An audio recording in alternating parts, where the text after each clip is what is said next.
ईद उल फित्र की आप सबको बहुत बहुत मुबारकबाद। अल्लाह करे कि तमाम लोगों का ये महीना, ये साल बहुत अच्छा गया हो। लेकिन आज मुझे लगता है उन लोगों की बात करना बहुत ज़रूरी है जो ईद उल फित्र के बाद एक बार फिर से सड़कों का, संसद का, लोक भवन का और यहाँ तक कि इंसाफ की फराहमी यकीनी हो, इस बात के लिए गुहार लगाते हुए जम्मू कश्मीर के असम्बली तक भी पहुँच रहे हैं। वो हैं वो आर्जी मुलाजमीन, वो डेली वेजर्स, वो बहनें, वो भाई। ईद के वो जो लफ्ज़ी माना हम खुशी के पढ़ते थे ना, उसका एहसास करवाना भी आवाम को बहुत ज़रूरी था। अनफॉर्चुनेटली अभी तक नहीं हुआ। मैं ये तो नहीं जानता कि कल क्या होगा, कल गवर्नमेंट क्या करेगी। लेकिन जम्मू कश्मीर के अंदर असेंबली सेशन का आगाज़ फिर से होने जा रहा है, जो सेकंड फेज़ है। सिर्फ एक हफ़्ते का वक्त बचा है, लेकिन अल्लाह करे कि ये नवीद लेकर आए। ईद के मौके पर हम जब पहले सेशन का आगाज़ हुआ तो वी वर एक्सपेक्टिंग कि शायद गवर्नमेंट किसी बड़े डिसीजन की तरफ जाए। लेकिन 27 मार्च से जब दूसरे सेशन का आगाज़ होगा तो 2-4 चीज़ें जो और भी होनी है उस तरफ भी जाऊँगा। मगर एक हम दरख्वास्त भी जो लेफ्टिनेंट गवर्नर से की जा रही है वो सुन रहे हैं कि वो जो अलाउंसेस मंजूरी कुछ दिन पहले जम्मू कश्मीर की कैबिनेट की तरफ से दी गई है कि एमएलएज़ के अलाउंसेस, लीडर ऑफ अपोजिशन के अलाउंसेस, तनख्वाहों के अलावा जो बाकी अलाउंसेस, मेडिकल से लेकर एक्स्ट्रा पैसा जो उनको मिलता है, वो तब तक रोका जाए जब तक डेली वेजेस की तनख्वाह ना बढ़े, उनके लिए रेगुलराइज पॉलिसी पर कोई हतमी मोहर ना लगे।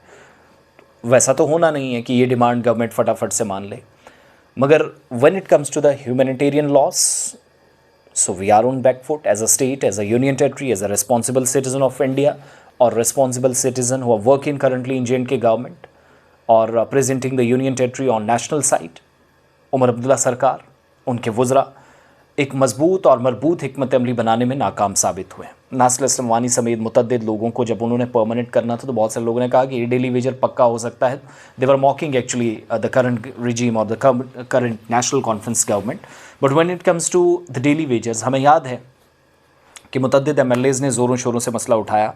4 अप्रैल को सेशन ख़त्म हो जाएगा, लेकिन कई प्राइवेट मेंबर बिल्स आ रहे हैं कश्मीरी पंडितों के हवाले से, ज़मीनों के हुकूक के हवाले से, गरीबों को ज़मीन दी जाए, ज़मीन के हुकूक दिए जाएँ।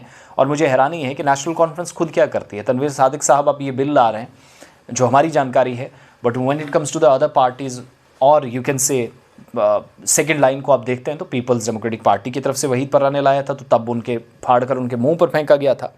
सो there should be any double standard.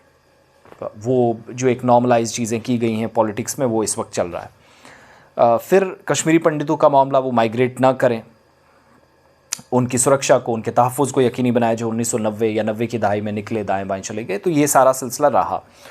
दूसरा ये कि रिकन्सिलेशन का, समाजी तौर पर चीज़ों को हील करने का, उन ज़ख्मों को भरने का, मरहम लगाने का एक मौका मिले, कोशिश हो, इसके लिए मस्बत पेशरफ़्त नज़र आती है। लेकिन बाकी लोगों के नहीं, जिनने इतने साल ट्रोमा में गुजारे, उन पर जब पीडीपी या बाकी कोई बात करती है तो वहाँ पर नज़र नहीं आती। But when it comes to equality, safety और dignity, they are also the same member और you can say they belongs to the same society, जहाँ कश्मीरी पंडित और मुसलमानों के अक्सर भाईचारे की मिसाल दी जाती थी। लेकिन बाकी बिलों के साथ साथ हम उम्मीद करते हैं इस बार बहुत सारे एमएलए से हम ज़ाती तौर पर भी राब्ते में हैं कि अब कुछ भी हो आर पार किया जाए।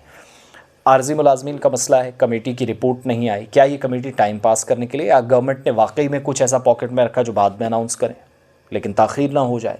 ये तकनीकी एतबार से भी उनको समझना पड़ेगा।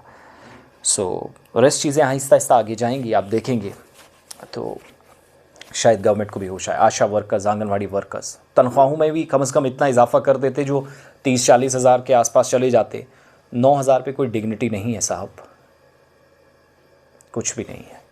और फिर वो जो रिटायरमेंट तक आने वाले लोग, बाकी लोगों के अगर पेंशन, रिटायरमेंट प्लान्स, एक्स्ट्रा पैसा उनको सारे सरकार की तरफ से मुराद मिल रही हैं, तो आप यहाँ तनख्वाह बढ़ाने का क्यों नहीं सोच रहे हैं? रेगुलाइजेशन के नाम पर और ताख़ीर नहीं हो सकती।